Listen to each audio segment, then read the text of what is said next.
Board लगा था वहाँ पर। दादर चमार, वो भी मेरा घर नहीं है, वो मुझसे 12 किलोमीटर दूर, घड़कोली। ठीक है, घटना में किताब लिखूं तो रूह कांप जाएगी। लिखेंगे कभी भीम आर्मी जो आई, ये जरा मुझे समझाइए, क्योंकि भीम आर्मी का जो चर्चा सबसे ज्यादा लोगों ने सुनी 2018 में, जब सहारनपुर में जब वो बवाल हुआ।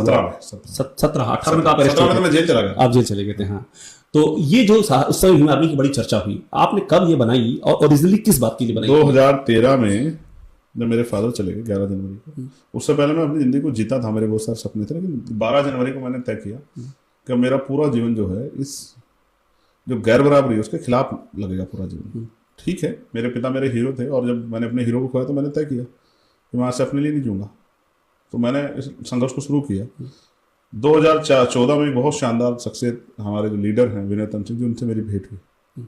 जबकि हम वहीं रहते थे, वो अपना काम करते थे, लेकिन फिर एक चर्चा हुई किसी विषय को लेकर। तो मैंने उनसे कहा कि यार, हम पढ़े लिखे लोग हैं और हम अपनी आंखों के सामने सबको जोड़ते हुए देख रहे हैं, मैं इससे सहमत नहीं हूँ। अगर हम कोशिश करें तो एक बड़ी ताकत हम लोग बना सकते हैं। पहले दिन उनको मेरी बात बहुत सीरियसली नहीं लगी, लेकिन 3-4-5 दिन की चर्चा के बाद, क्योंकि मैं उनको जानता हूँ, संघर्षशील आदमी, तो फिर इस बात में रफ्तार पकड़ी। और इसी बीच जो है वो स्कूल छात्र वाला झगड़ा भी हुआ, सेकंड फेस उसका आया। और जिस तरह से भीम आर्मी के लोगों ने उस विवाद में सामना किया, ये सहारनपुर की बात कर रहे हैं, सहारनपुर में जो हुआ था, ये मैं 14 की बात कर रहा हूँ, स्कूल वाले डिस्क्रिमिनेशन का जो सेकंड फेस है, मेरे बाद जो बच्चों के साथ हुआ वो इंसिडेंट है। उसके बाद हजारों ऐसे इंसिडेंट्स है। बहुत सारे लोग आए। जो इलाका है वहाँ, जितना मैं पढ़ रहा हूँ, सबसे अधिक वहाँ जो आपस का ये संघर्ष था वो दलित और ठाकुरों के बीच ही था। मेरे ख्याल सहारनपुर में आगे चल के जो हुआ, जिसमें आपने एमएसए लगाना, उसकी भी पृष्ठभूमि वही थी। देखिए, ऐसा है, अब धीरे धीरे चीजें लोगों के सामने आ रही हैं। जो इंसिडेंट हुए हैं, 2016 वाला हुआ हो, जहाँ बोर्ड लगा हुआ था, एक बोर्ड लगा था वहाँ पर, द ग्रेट चमार का। हाँ हाँ, वो भी मेरा घर नहीं है, वो मुझसे 12 किलोमीटर घड़कोली। हाँ। मैं छुटमलपुर में रहता हूँ, वो मेरा घर नहीं है। आप रहते छुटमलपुर में। कई बार बड़े मेन स्ट्रीम मीडिया के पत्रकार लिखते हैं, मैं सोचता हूँ कि उनकी सेहत सलामत रहे, उनको क्या ये ठीक है, आप रहने वाले छुटमलपुर के हैं, वो गड़खोली का है, मुझसे 12 किलोमीटर दूर है। मगर वो लिख देते हैं कि उनका गाँव। मैं सोचता हूँ कि आज क्या, कहाँ स्तर कितना गिर गया मीडिया का, कि बिना किसी जांच के, बिना पड़ताल। तो आपने उस बोर्ड का जिक्र किया, बोर्ड का जिक्र, वो 16 की घटना है, 16 की। तो वो बोर्ड जो लगा था उसका क्या, उसके पीछे क्या विवाद हुआ गांव में ही। और गांव के लोगों ने मुझसे कहा कि मैं, उन गांव में हम लोग पाठशाला चलाते थे। जैसे मैंने आपको 2014 से किस्सा शुरू हो गया। पाठशाला हमारा पहला प्रमुख काम था, भीम आर्मी पाठशाला, जिसमें बच्चों को कॉन्स्टिट्यूशन के प्रति, अपने महापुरुषों के प्रति, राइट्स के प्रति, जो कि रिस्पॉन्सिबिलिटी सरकार की, हमारी नहीं है। हम तो नागरिक हैं, हमारी जिम्मेदारी अपने प्रति है। आपकी जो पाठशाला चल रही थी उसकी बात आप बता रहे हैं, समझ गए। तो उस पाठशालाओं को हमने चला के जो है लोगों को जागरूक करने का काम किया। फिर 16 में इंसिडेंट हुआ बोर्ड वाला। मैं कहीं था तो मुझे फोन आया कि भाई हमारे साथ ऐसा हो गया, आपको आना चाहिए। आप उस दिन तो बहुत बड़ी बड़ी बातें करके गए थे कि हम आपके साथ। मतलब इस बोर्ड को लगाने में आपका कोई भूमिका नहीं थी, उन लोगों ने लगाया था? वो गांव के लोगों ने लगाया। गांव के लोगों ने लगाया था। गांव के लोगों ने लगाया, मेरी जानकारी में लगा, इसमें कोई दो राय नहीं। मगर गांव के लोगों की इच्छा थी कि हम अपनी जमीन पे अपना बोर्ड लगाना चाहते हैं। जब दूसरे लोग लगाते हैं, हमें किससे ऐतराज नहीं, तो हम अपना लगाते, किसको ऐतराज नहीं चाहिए। जबकि वो ऐतराज हुआ, उसको विवाद हुआ, गाँव के लोगों ने मुझे बुलाया, मैं गया। फिर वो एक बड़ा झगड़े के रूप में हो गया। फिर समाज के लोगों ने आशीर्वाद सहयोग दिया, तो सरकारों को झुकना पड़ा, रिया करना पड़ा। फिर 17 वाला इंसिडेंट हुआ। वो जिस जगह इंसिडेंट हुआ वो मुझसे 60 किलोमीटर दूर है। उस दिन तो मैं इस प्रदेश में भी नहीं था, जब 17 वाला हुआ। हाँ, मैं दूसरे प्रदेश में, उत्तराखंड में था, किसी काम गया था, वापस वहीं था तो खबर आई। तो मैंने अपने जो मुझसे सीनियर लोग, मतलब मेरे साथ के लोग हैं, मेरे कलीग्स, उनको कहा कि आप लोग जाओ, मैं आता हूँ। शाम तक मैं भी वहाँ पहुंचा, तब तक वो घटना हो चुकी थी। उसके बाद फिर और कई घटनाएं, जिसमें पुलिस के साथ एक विवाद हुआ, एडमिनिस्ट्रेशन के साथ विवाद हुआ। वो सब सेकंड फेज में हुआ। लेकिन पहले जो फेज में हुआ 9 मई को, उसमें बहुत सारा जो है अन्य अत्याचार, 5 मई को बहुत सारा अन्य अत्याचार हुआ शेड्यूल कास्ट के लोगों पे, और उन्हीं को पकड़ के गिरफ्तार किया जा रहा था। इसलिए विरोध करना पड़ा। और विरोध नहीं करेंगे तो क्या करेंगे? जब हमारे लोगों पर जुल्म होगा तो हम क्या करेंगे? चुप बैठ के तमाशा थोड़ा देखेंगे, हम पढ़े लिखे लोग हैं। तो इसलिए जब आप दोनों इंसिडेंट की बात करते हैं, दोनों तीनों इंसिडेंट में वो सामने एक ही पक्ष के लोग थे। आपका जितना मैंने पढ़ा है आपके बारे में, आपके बारे में पढ़ना कि आपको तो सालों से जानता हूं, लेकिन फिर भी जब मैंने पढ़ना शुरू किया तो मुझे बड़ा कुछ चीजें बड़ी ऐसी थी जो ध्यान खींच रही थी। जैसे कि आपका वो जो भीम आर्मी का दौर मैंने जब पढ़ा, वो कॉलेज टाइम जो था, स्कूल टाइम जो था, उस समय क्या ऐसा था जो आपको इंस्पायर कर रहा था कि नहीं हमको करना? आप ऐसा क्या देख रहे थे? आपकी आंखों के सामने सहारनपुर में क्या चल रहा था जो आज आपको यहाँ ले आया? मैं गांव में जन्मा, हालांकि अब मेरा गांव कस्बा हो गया। एक अच्छी आबादी वहां रहती है, 3 भाई 3 बहन, बड़ी बहनें हैं, तो बहुत कुछ देखा जीवन में। और किस तरह से गरीब परिवार संघर्ष करता है, रोटी रोटी के लिए किस तरह से जूते खींचते हैं, ये मैंने देखा। पिताजी प्राइमरी स्कूल में टीचर थे और माँ हाउसवाइफ। हम जब बताते हैं तो ये कहते हैं हाउसवाइफ, मगर हम ये नहीं बताते कि माँ सिर्फ हाउसवाइफ नहीं होती, माँ घर चलाने के लिए भी बहुत कुछ कीमत चुकाती है। तो मेरी माता जी, क्योंकि एक आदमी की सैलरी में 6 लोगों का, 8 लोगों का परिवार, जिनमें 3 बेटियों की शादी, उनकी पढ़ाई, तीनों बेटों की पढ़ाई, उनके शादी, उनके खर्चे, ऋतुएं बदलती हैं हमारे यहाँ साल में 3 टाइम, शादी ब्याह होते हैं, तमाम तरह खर्चे होते हैं। तो मेरी माँ खेत से घास लाके, पशु पाल के, जो एक्स्ट्रा खर्चा होता था उसको, जिसको हम पिताजी के सामने नहीं रख पाते थे, छोटे बच्चे होने का, उसको पूरा करते थे। और इस तरह से गरीबी में हमने जीवन बिताया। लेकिन एक समय जब पिताजी बीमार हुए और मैं दिल्ली उनको लेके आया, दिल्ली हार्ट एंड लंग्स में ये कंफर्म हुआ विजिट रिपोर्ट के आधार पे कि उनको कैंसर है, लंग्स कैंसर। रक्षाबंधन का दिन था, मेरे लिए बड़ा कठिन था। पूरा देश जो इस व्यवस्था को मानता है, जो रक्षाबंधन के त्यौहार को मानता था, वो राखी बंधवा रहा था अपनी बहनों से, और मैं अपने पिताजी को लेकर यहाँ 2-2.5 घंटे तक हॉस्पिटल के कोने में रोता रहा, अपनी सिसकियों को छिपाता रहा कि किसी दूसरे को एहसास ना हो कि मैं क्यों परेशान हूँ। क्योंकि मेरे पिता मेरे हीरो थे, और जब मुझे पता लगा कैंसर के नाम से डर लगता है, और कैंसर का अंत हम जानते हैं।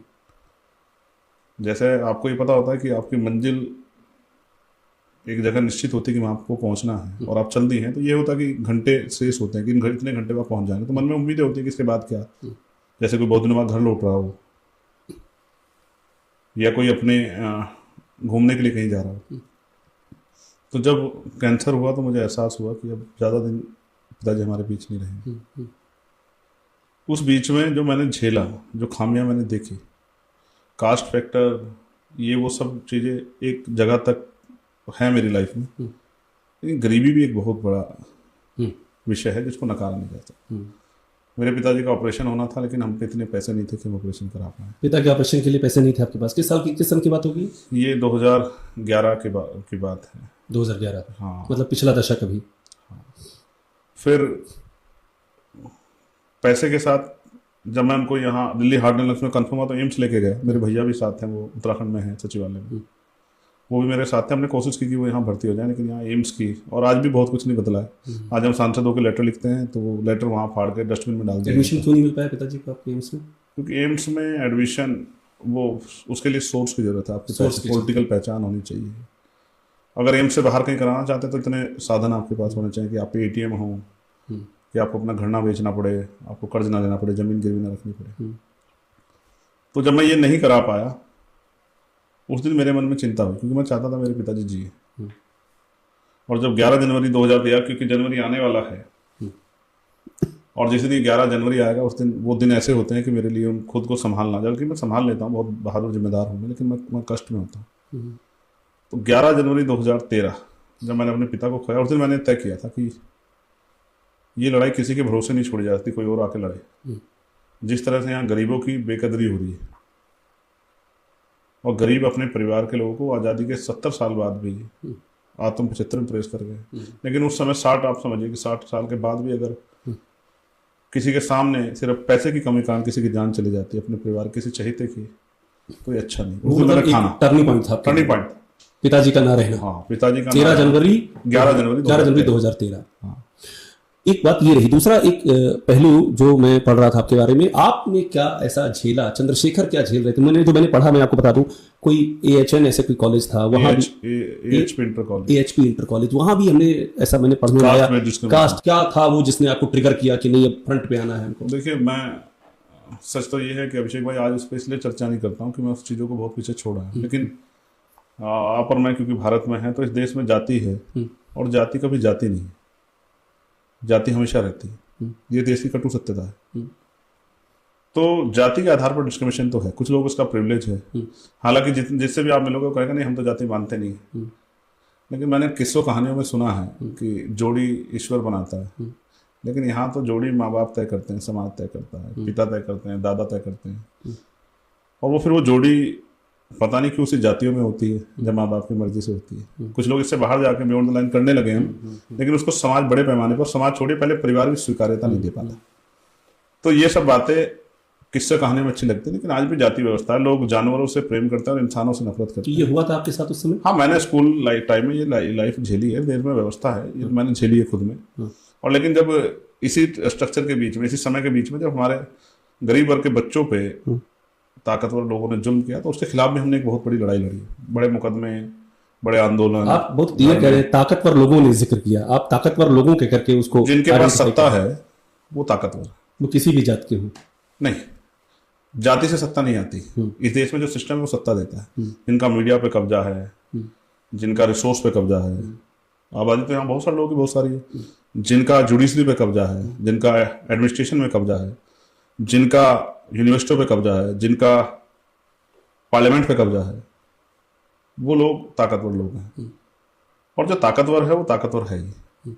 और ताकतवर किस तरह से गरीबों का मजाक यहाँ उड़ाता है और जुल्म करके किस तरह से निर्दोषों को जो है, जिस पर जुल्म हुआ उसी को सजा दिलाता है, ये किससे छिपा नहीं। मैंने अपनी जिंदगी में इतने किस्से देखे हैं कि अगर मैं 10 किताब लिखूंगा तो छोटी पड़ जाएंगी। जो आपने खुद झेला है, जो मैंने फील किया और जिनमें मैं खुद प्रत्यक्ष रूप से जिनको मैंने लड़ा, एक एक घटना में किताब लिखूंगा तो रूह कांप जाएगी। मैंने राजस्थान में ऐसी घटनाएं देखी। लिखेंगे कभी? लिखेंगे ना, लिखेंगे, किताब लिखेंगे, लिखेंगे, जरूर लिखेंगे। किताब आएगी जो देखा है, जो झेला है। किताब जिस दिन आएगी, जैसे वो एक किताब मैंने पढ़ी, जो सहा वो कहा, जो सहा वो कहा, अब मैं लिखूंगा कि जो सहा उसको कैसे बदला।